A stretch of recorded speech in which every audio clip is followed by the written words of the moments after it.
Your ability to establish that you have a bona fide marriage can make or break your marriage-based green card application with USCIS. In this episode of Sumner School Family Immigration Basics, we are looking at the factors and information that USCIS officers consider when they are making the determination of whether a marriage is a true relationship or just for green card purposes. First of all, when USCIS is looking at this, they consider a bona fide marriage or a true relationship to be a marriage that is entered into with the intent to establish your life together as spouses. When they're looking at documentation, evidence, facts, information relating to this question of whether you have a bona fide relationship, they should be looking at the totality of the circumstances. That means that they're looking at everything all together as a picture or a story. So that means that there is no one piece of documentation or evidence that if you don't have it, the case would be denied. Instead, you want to put together a comprehensive set of documentation to show that you have a true relationship. So we did an earlier video about the types of documentation, the types of information that you can submit to show that your relationship is a true relationship.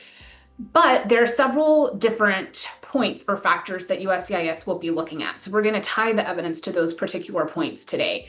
One is a shared residence. USCIS loves to see that the couple is living together. If you're married, that makes sense, right? So in order to show that you're living together, you might have a joint lease or mortgage. You might have utilities that are in both of your names, meaning electric, water, trash services. You might have driver's licenses that show both of your addresses, you're the same address. You might have mail. I tell people all the time, you might have mail that comes in just one of your names, even if it's a magazine or a catalog that has, for example, John Doe's name and address, and then your John Doe's spouse's address being the same address and the same name. So there are multiple ways to show that you live in the same location. It's not absolutely required that you live together. There can be certain exceptions. For example, I've had clients who, one of them is a resident, a medical resident, and so they're assigned basically where they're going to have their residency, and then for professional reasons, their spouse has to live in a different city, but they're able to show that they visit each other on a regular basis. So that can be an exception to that, but there really does have to be clear documentation that you regularly see each other and a clear explanation. In addition, USCIS will be looking at commingled finances. That means, do you have joint finances? And it's not required that you have joint finances. In other words, it's not required that you have a joint bank account, but if you do have joint finances, that can be helpful. So things like joint tax returns that you have filed together as a couple, a married couple. Bank accounts, shared bank accounts, where both of you are owners or co-owners of the bank accounts, credit card statements, any insurance, life insurance, health insurance, auto insurance, that type of thing, even naming each other as beneficiaries, for example, on your retirement savings or other savings accounts or methods, investments that you might have can be helpful. They will also look at your social and family life. So for that, they want to see photos of the two of you together, especially if it's photos with family and friends in it. There's no magic number of photos that you have to have, but to the extent that you have photos, especially with family and friends, rather than just selfies that you take or just a picture of just one of you is helpful to have. In addition, documentation of activities that you like to do together. Maybe you like to go rock climbing together, or you go to movies or museums, or you take art classes together, that type of thing. If you have that type of documentation, that can be helpful as well. In addition, travel and activities. I just mentioned activities, but if you travel together either domestically or internationally, that can be helpful as well. So proof that you have the travel itineraries like the airline tickets or train tickets, credit card statements or bank statements showing that you've made purchases in other locations, photos, if you have any mementos, perhaps ticket stubs of activities that you did together, that can be helpful as well. And then communication. A married couple in general communicates, hopefully, with each other. So the communication, even if you're living together, you probably text your spouse or call your spouse. I always say that the texts or even calls, but you don't submit calls, but you can submit screenshots showing your calls. But the text messages do not have to be anything interesting or romantic. When I text my husband, it's things like, we're completely out of dog food. Can you please get some on your way home? or, oh my goodness, I had 7 client calls today. I cannot make dinner. Can you please help me figure something out? So it does not have to be interesting or romantic. It just needs to show that you have a joint life together. As I said, there's no one piece of documentation that if you don't have it, the case is going to be denied. Instead, it's a matter of looking at the documentation or the evidence that's available based on things like how long you've been together, how long you've lived together, how long you've known each other, obviously. Sometimes the immigration status of the foreign national spouse. If they don't have a social security number yet, they often can't get things like a bank account, health insurance, that type of thing.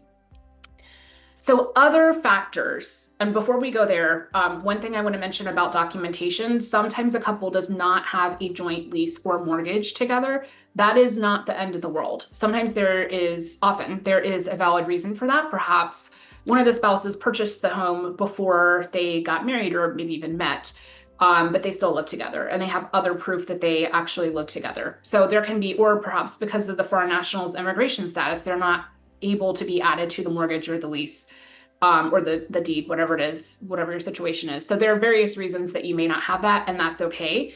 It's a matter of, like I said, looking at the totality of the circumstances and submitting other documentation instead.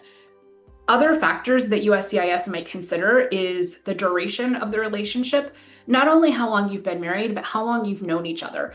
That does not mean that if you have not known each other for 10 years, that the case is going to be denied, right? There are situations outside of the immigration context where a couple meets and they very quickly fall in love and start living together and or get married, and it happens very quickly. That can still be a bona fide relationship. It's just that that's one of the factors that USCIS can consider. In addition, USCIS could consider things like an age gap. If there's a significant difference in the ages between the spouses, that can be potentially a red flag. It does not mean the end of the world, though. If you have documentation and proof and stories, meaning accurate information to show it's a true relationship, that's fine. I've had cases approved like that on a regular basis. Any cultural or religious differences can be a red flag. Again, it's not a one-off situation where if you don't attend religious services together, or if you have different religions, then that's the end of the world. That's something that happens all the time in relationships, and that is still doesn't mean it's not a true relationship. You just have to be able to explain that.